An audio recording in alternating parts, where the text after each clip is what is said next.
Good afternoon, everybody. I want to welcome you here to Prog Monster. So, my name is Murph. I am the host of this channel, this show, a show dedicated to progressive rock and other forms of rock music. So, we're here today to do our Wednesday Night Favorites, a show I put on every week in which I pick some list of some sort and I make it up. Usually, sometimes it's rankings, sometimes it's a best of 5 list or a best of 10 list, or in this case, it's going to be a best of 25 list. And today we're going to be doing something I don't know that I've done anything about with this kind of topic before, which is live albums.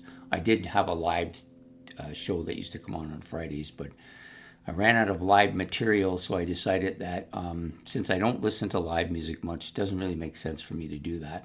I do like some live music though, so that's hence the reason why we're doing this. So these are my top 25 favorite live albums that are in my collection.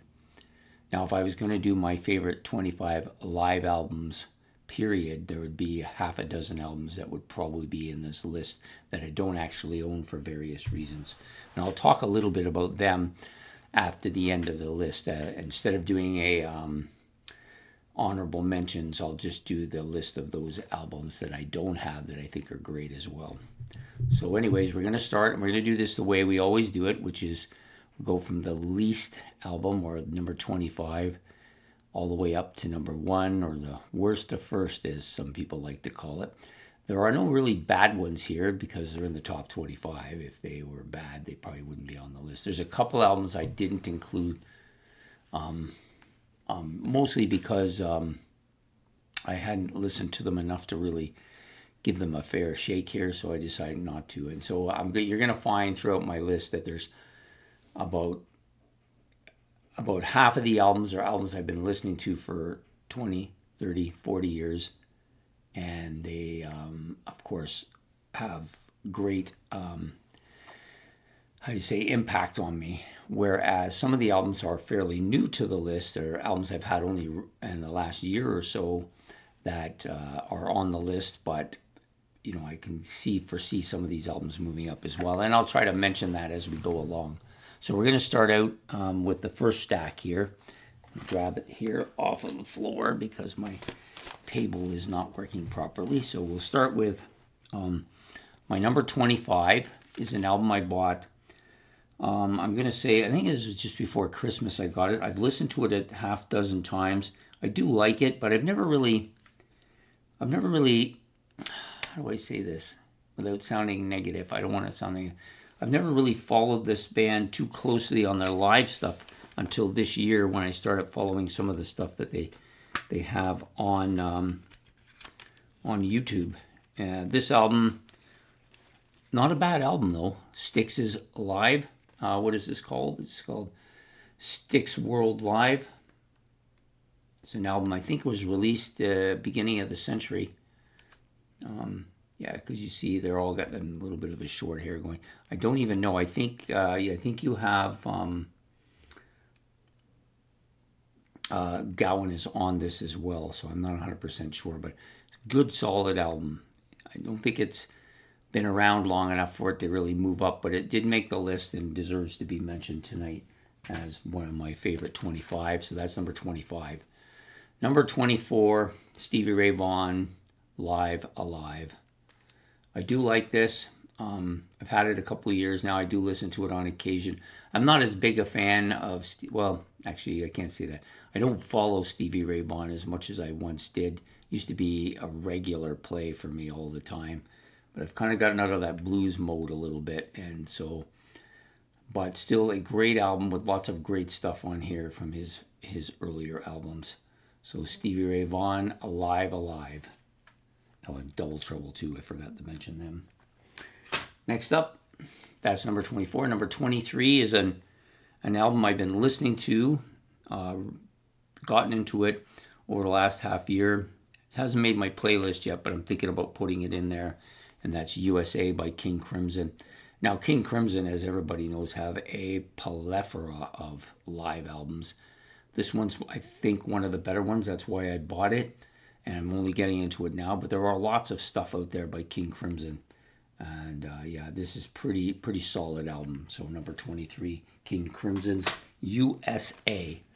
Next one up, this is an album that really surprised me a lot because I liked some of their stuff, their domestic stuff or studio stuff if you prefer. But I hadn't listened to anything live until I got this, and I found this actually to be quite good. It's an album that, you know, hasn't been around that long for me, but I've had it on a couple of my lists before, and I want to give it more attention today, and I'm going to be listening to it. Probably this is the one I've chosen to listen to tonight when I'm done. So, Devo, Now It Can Be Told. Yeah, excellent. Very different than what I was expecting from them live. Next up, this is number 21. This is an album I've had in my playlist for a while. I do like it. It's I prefer Blue Oyster Cult's studio stuff, but this is a good, solid album with most of the stuff that you generally like by Devo. And now I had my glasses here, and now I don't know where I put them. Oh, isn't that terrible? Oh, you know what? No, I did. I didn't put them back in there. It's funny. I just had them. Okay. Anyways, good solid album. Blue Oyster Cult. This is Extraterrestrial Live. I like the cover quite a bit. Pretty good. Pretty dark album in some ways. Yeah, at least in. I'm just gonna give me 1 sec. I'm gonna look to see if maybe I put them behind me. Yeah, here they are. I put this hat on. I sat them down to put my hat on, and then I couldn't find them. So the next album up, this is from Atomic Rooster, Live at London, 1972. This has got a lot of that stuff that I have on the first album I really like. A lot of really good stuff. These guys are really good. They got a little bit of a psychedelic sound to them as well. Some bluesy sound to it. I love the guy's vocals. He just has one of those catchy voices. Who's vocaling here? Chris Farlow. Actually, I don't think this is the guy I'm thinking of. I think that guy was on the other album. But most of this stuff comes from that album, from In the Hearing of. But very good. It's recorded at Paris Theatre in London. Yeah, excellent album. Looking forward to listening to it more. I've had it, played it on occasion, but haven't followed it too closely. Here's one of the first albums from my past, Live at Budokan. I like this. There's some stuff on here I quite like, but it's kind of faded over time. I don't really care for it as much as I once did. The drumming is excellent, of course, but other than that, I don't really listen to it as much as I used to. This is from '79. Was a huge album when it came out. Of course, we all know that I Want You to Want Me was the big one, and then Surrender is on here as well. But really, really catchy album. And that is number, where are we here?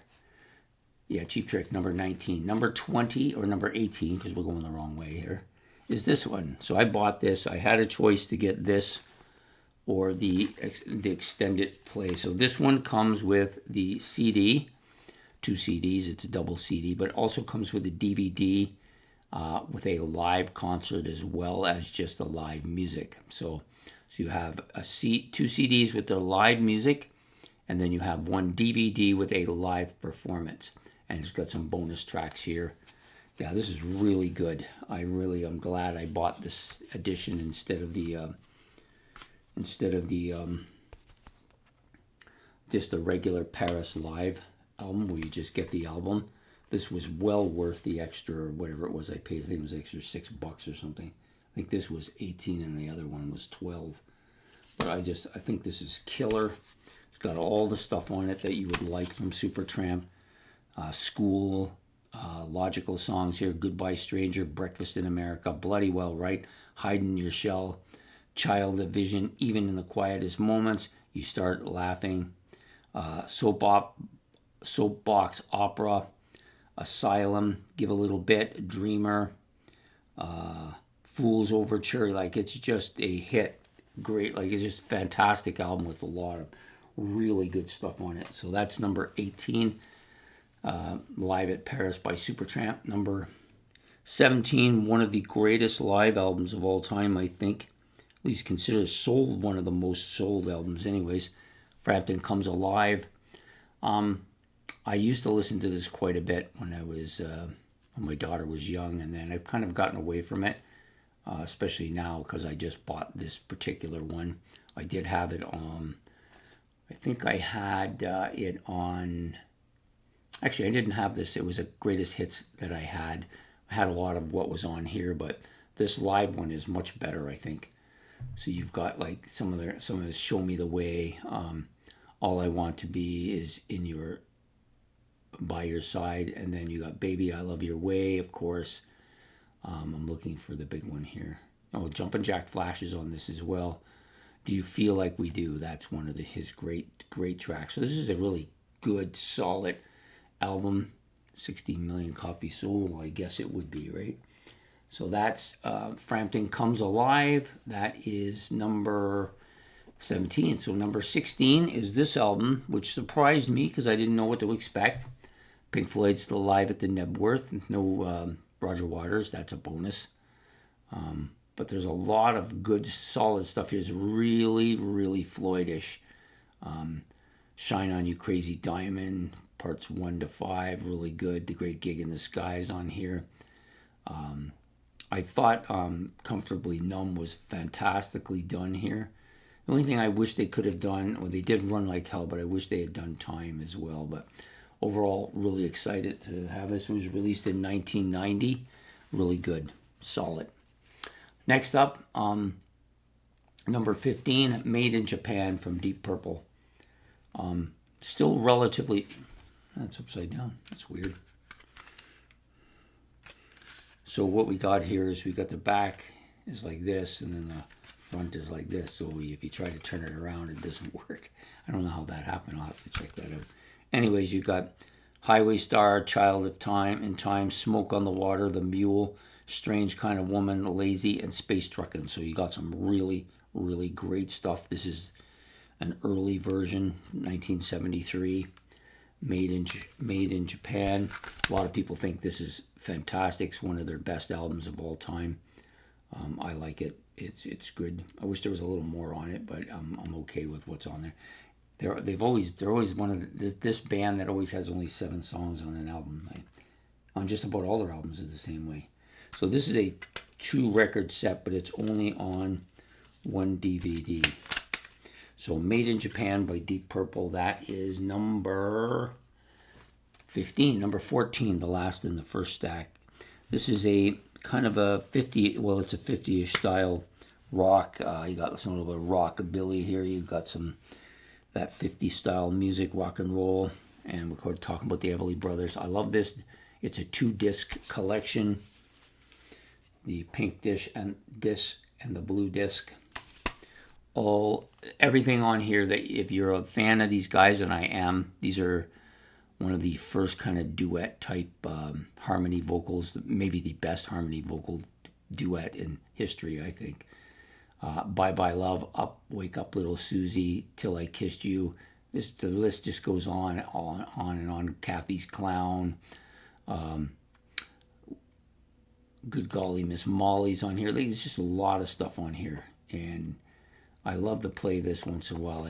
I like that 50 sound. I don't listen to it too often, but I do like it. So now we're going to move on to, we're going to move on to the first stack. I just had it further away. I couldn't quite reach it. So now we're in the top 13 here. The next album is a new album for me, although it's a new album in that I just got it. But for me, it's an album my friend owned it, and we played it all the time when we first got it, or when he first got it, and that's One for the Road by the Kinks. Is a fantastic album. Just got everything you would like from the Kinks. Just such a variety, such a great live album, you know. Like most of the stuff here, The Hard Way, Catch Me Now, I'm Falling, Lola is on here, All of the Day and All of the Night, Stop Your Sobbing. I wonder if that's, no it isn't. I thought it might be. Actually, it could be. I'm not sure. I thought it was the thing from the because that song is also on one of the Pretenders albums. Low Budget here. You Really Got Me, of course. Yeah, just such a catchy album. This is an underrated band, in my opinion. So number 13, The Kinks. It's my first Kinks album, too, if you can believe that. I've never owned a Kinks album before. I've had stuff on cassette, and but it's been all tape stuff from my friend. I never owned any, so this is my first. And I'm happy to have it. So next up, All the World's a Stage by Rush. This is considered by many Rush fans to be their best, or at least the most favorite of their live albums.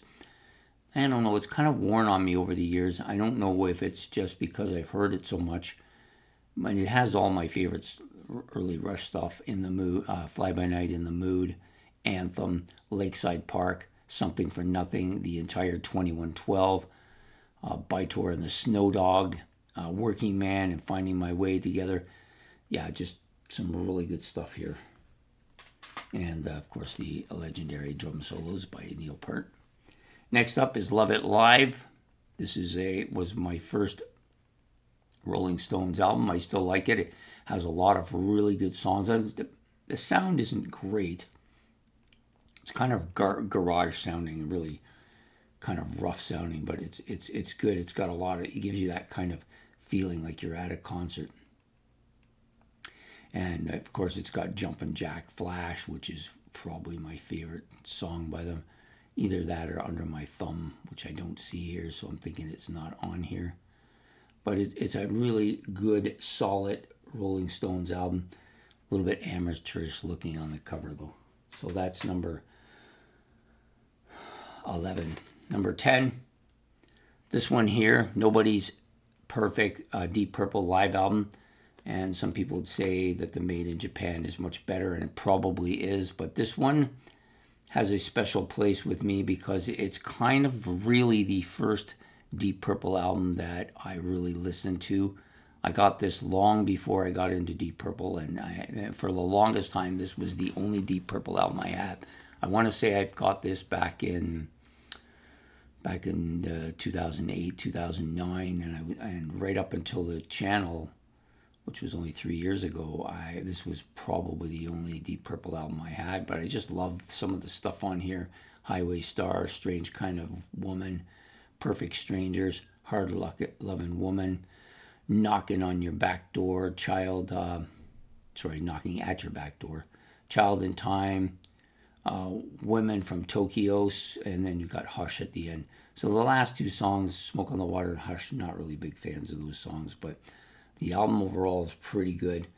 A little bit thin sounding though, not the best production, but I still like the album for that reason, because it's more of a nostalgic reason than an actual best album reason.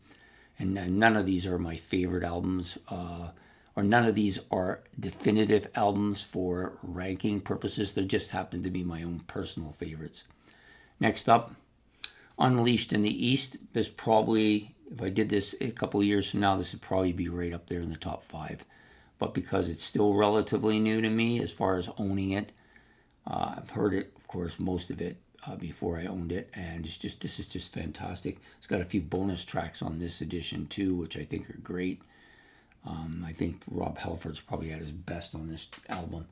So that is number 9. Number 8, Exit Stage Left. Yes, I know people are saying, oh yeah, you put this ahead of All the World's a Stage.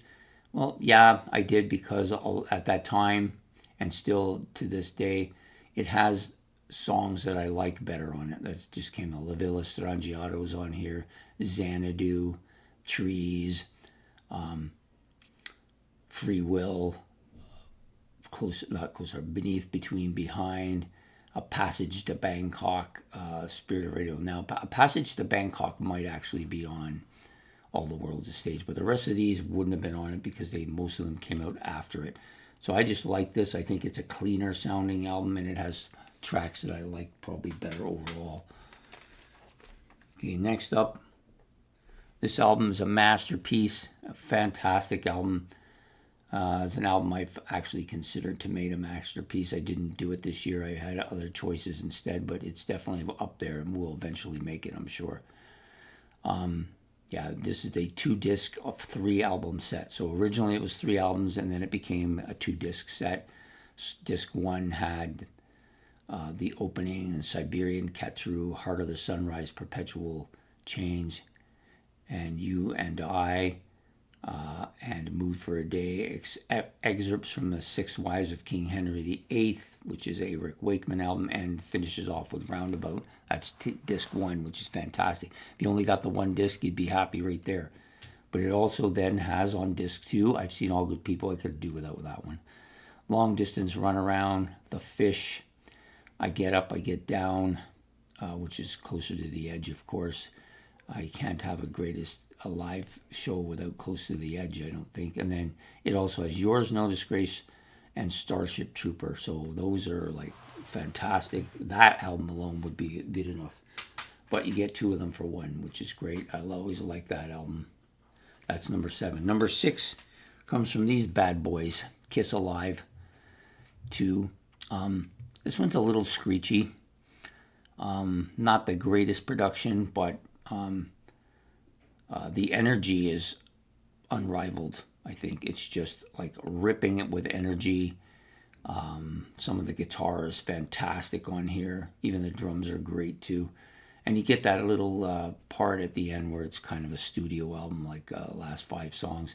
I would have rather even though I do like Rocket Ride, I do like the songs, but I would have rather they put another 4 live ones here. This has some of the killer stuff on it too. I Stole Your Love, I think, is the best version of it here. God of Thunder is heavy as hell. Making Love is probably my favorite track on this album, and Love Gun comes right after it. Fantastic album, though. Kiss Alive 2. Number 6. Number 5. Now we're in the top 5. I love all of these albums. They're all exceptional. It was hard to place. Well, the top 3 were going to be the top 3, but the other 2 were difficult. I kept changing them, so I'm going to go with Peter Gabriel Plays Live. I love the cover. I love all the tracks on here. I have The Touch. Maybe not so much Family Snapshot. I might have taken that back. DIYs on here. San Jacinto, Salisbury Hill, No Self-Control. I don't remember. Shock the Mumpy and Biko. And I do believe... No, I'm probably wrong. There's the only thing about this album I didn't like was there's no Games Without Frontiers. And I think it was because of the nature of that song, it wasn't able to be reproduced live. I could be wrong, but I think that was the case. Peter Gabriel Plays Live, number 5. Number 4, his former bandmates, Genesis, and he's here again too. I love this album. It was one of my first Genesis albums, along with, it was one of the first Peter Gabriel Genesis albums that I had. And all 5 of the songs on here are great.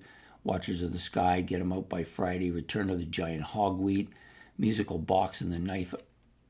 Absolutely definitive, the definitive versions of all of these songs. And because, Steve Hackett, Phil Collins, just so much better than the other 2. Not that there's anything wrong with Anthony or the drummer. It's just they're not up to the same level as these 2. Next up, my number 3 album, Hearts. This one, maybe I'm cheating a bit here because it's got a bit of greatest hits on here, but it isn't the greatest hits part that I really like. I do like that part of the album, but it's the live stuff, which starts with Baby Lestrange, then goes into Tell It Like It Is, which they absolutely kill that song. That was a song that my parents listened to. I really liked their version of it here. Minstrel Win, Sweet Darling, and then you have the 2 covers of I'm Down, Long Tall Sally, and Rock and Roll, both really good. So I did love this album quite a bit, and it's mostly because of the live stuff, so I decided to include it as number 3 here. Number 2, the top 2, they might switch someday. They're getting close now, but this one's number 1 for sure. This is a version that has more than the original 8 tracks. This one has 14, actually, featuring Heaven and Hell opening up. Great.